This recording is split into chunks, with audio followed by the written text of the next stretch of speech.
The crystalline chamber of the Galactic Dominion Council hummed with bioluminescent energy as representatives from 47 star systems cast their votes through neural interfaces. Councillor Zeth, 9 of the Andromedan Collective, watched the holographic tally climb with satisfaction. The decision was nearly unanimous: Earth would fall. The primitive species shows dangerous potential, declared High Regent Voss, his 6 arms gesturing toward the tactical displays. Their nuclear capabilities, coupled with their recent quantum computing breakthroughs, pose a theoretical threat to our expansion protocols. Dr. Lyra Keening, Earth's sole representative and the only human ever granted Council Observer status, stood frozen in the witness chamber. Her translator implant buzzed with the weight of 46 civilizations, condemning her world to subjugation. Only the cetacean minds of Proxima had abstained, their whale song harmonics expressing what her devices interpreted as deep concern for hasty judgment. "This is madness," she transmitted through the neural link. "Humanity has never shown aggression beyond their own solar system. We've barely achieved sustainable fusion." Councillor Zeth 9's compound eyes fixed on her with something resembling pity. "Dr. Keening, your species' mathematical models indicate they will achieve faster than light travel within 2 centuries. The Council's xenobiological analysis suggests humans possess an unusual combination of creativity and ruthlessness. History teaches us to eliminate such threats before they mature." The vote concluded 46-01 in favor of immediate invasion.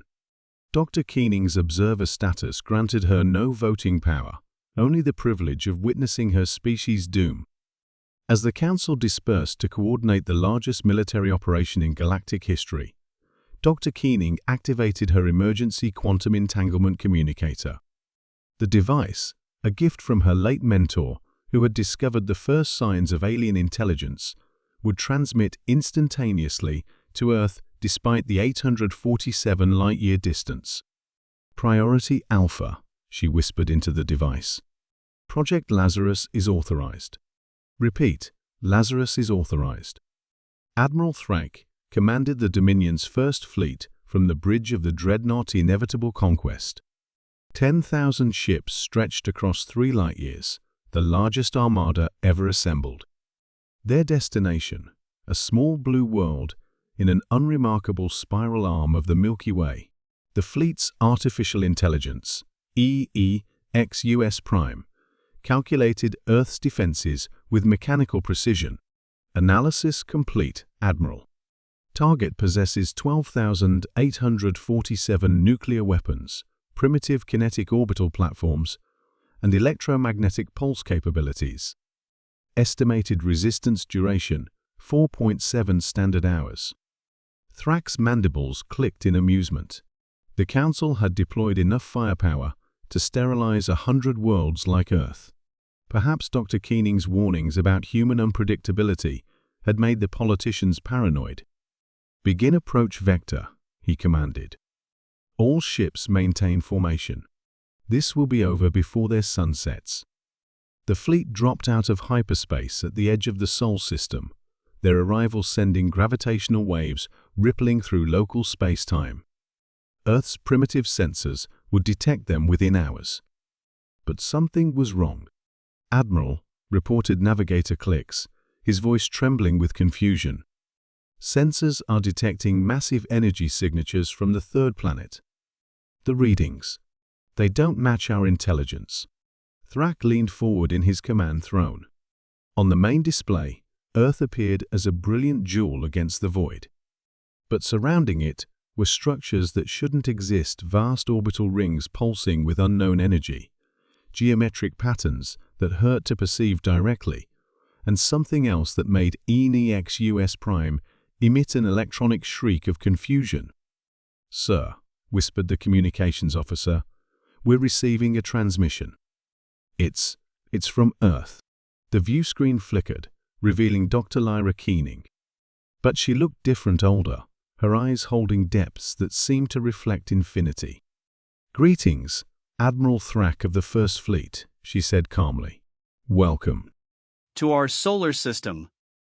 I trust your journey was comfortable. Thrak's blood crystallized in his veins. This transmission was impossible. Earth had no faster-than-light communication technology, no way to know his name or ship designations. How do you know about your invasion? Dr. Keening smiled sadly. Admiral, what you're seeing around Earth isn't advanced technology. It's advanced time. When I sent the Lazarus authorization 7 months ago, it didn't just alert our defense forces. It activated our most classified project, temporal acceleration fields. The Admiral's tactical display began showing impossible readings. The orbital structures weren't just energy collectors, they were temporal manipulation devices. While the Dominion fleet had traveled through normal spacetime, Earth had experienced accelerated time dilation. In the 7 months since your council voted to invade us, Dr. Keening continued, Earth has experienced roughly 4,000 years of accelerated development. We've had time to study your transmission frequencies, decode your languages, analyze your technology from the quantum signatures your scout ships left behind 3 centuries ago. Nexus Prime's voice cracked with electronic panic. Admiral, massive energy buildup detected from all orbital platforms. Unknown weapon systems coming online. Sir, their technology readings are beyond our classification systems. But that's impossible. Thrak roared. The laws of physics. The laws of physics, Dr. Keening interrupted gently, are suggestions to civilizations that have learned to manipulate the fundamental constants of reality. We are no longer the species you voted to destroy, Admiral.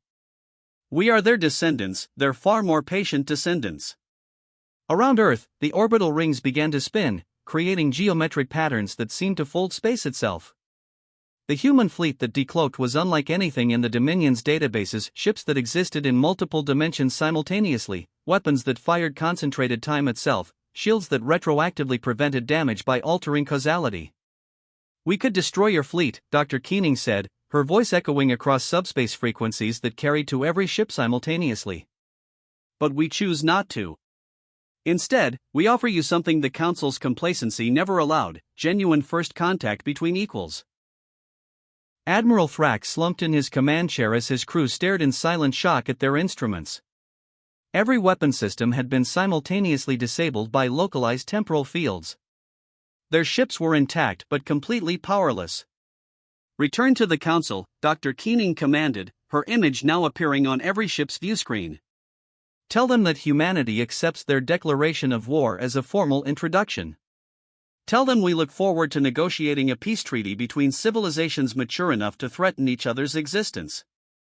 As the Dominion fleet limped back toward hyperspace, their weapons mysteriously reactivating just as they left the solar system, Admiral Thrak realized the truth that would shatter the Council's complacency forever.